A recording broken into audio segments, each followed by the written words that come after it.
హిందువులు లేని కాశ్మీరును తయారు చేసింది. సెక్యులర్ పదాన్ని రాజ్యాంగంలో చేర్పించింది. 8 రాష్ట్రాలలో హిందువులను అల్పసంఖ్యాకులుగా చేసింది. ఏఎంయూలో ముస్లిం పదాన్ని చేర్చింది.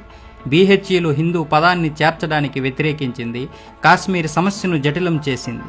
జేకేలో చట్టం నందలి సెక్షన్ 35A 370లను పెట్టింది. పట్టుబడిన 93,000 పాక్ సైనికులను వదిలిపెట్టి జయింపబడిన POKను తిరిగి గిఫ్ట్గా ఇచ్చేసింది. 90,000 స్క్వేర్ కిలోమీటర్లతో పాటు కైలాస మానస సరోవరంను చైనాకు అప్పగించింది. జేకేలో రోహింగ్యాలకు పునరావాసం కల్పించింది. బంగ్లాదేశీ ముస్లింలను దేశంలో చొప్పించి ఓటు బ్యాంకు పెంచుకుంది. ఎన్ఆర్సీని వ్యతిరేకించింది. దేశ ద్రోహులను రక్షించడానికి రాత్రి 2 గంటలకు సుప్రీంకోర్టును తెరిపించింది. 2,700 సిక్కులను హత్యాకాండ చేసింది. దూరదర్శన్లో సత్యం శివం సుందరం లోగో తొలగించింది.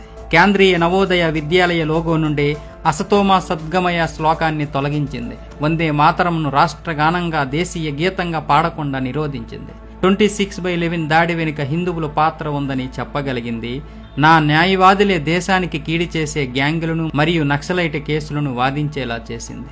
దేశంలో ఎమర్జెన్సీ పెట్టి ప్రజాస్వామ్య గొంతును నొక్కించింది. భారత మాతాకి జై అంటే వందే మాతరం మొదలగు నినాదాలు ఏ రైలులో లేకుండా చేసింది. 1966లో గోరక్షణ కొరకు ఉద్యమించి గోభక్తులైన 100 మంది సాధువులను తుపాకీ గోళీలతో హత్య చేయించింది. హజ్ యాత్రకు సబ్సిడీ ఇచ్చి అమర్నాథ్ యాత్రకు ట్యాక్స్ వేసింది.